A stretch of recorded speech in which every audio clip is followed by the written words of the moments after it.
बिस्मिल्लाहिर्रहमानिर्रहीम। अस्सलाम वालेकुम गैस, ये डोलिस का फ्रिज है और इसका जो मसला आ रहा है वो कंप्रेसर स्टार्ट नहीं हो रहा। तो रिले का मसला हमने इससे चेक कर लिया, तो हम इसके अंदर दूसरा रिले लगाएंगे। ये जो लगा हुआ था 3 पिन वाला रिले लगा हुआ था कैपेसिटर के साथ, क्योंकि इसमें कैपेसिटर लगता है, 2 पिन कैपेसिटर होते हैं, एक इसका मेन कैपेसिटर कान का होता है। तो अभी हमने इसके अंदर 2 पिन वाला रिले लगा दिया। तो जो रहने का जो कनेक्शन है हम उसके साथ कैपेसिटर का तार जोड़ देंगे और दूसरा जो कैपेसिटर का तार होगा वो दूसरे पॉइंट पे हम रिले में जोड़ देंगे।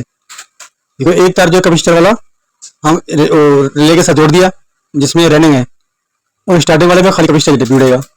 इस तरीके से आप दो पिन वाला रिले लगा सकते हैं। और 3 पिन वाला आपके पास रिले नहीं है तो इस तरीके से आप 2 पिन वाला रिले इस्तेमाल कर सकते हैं।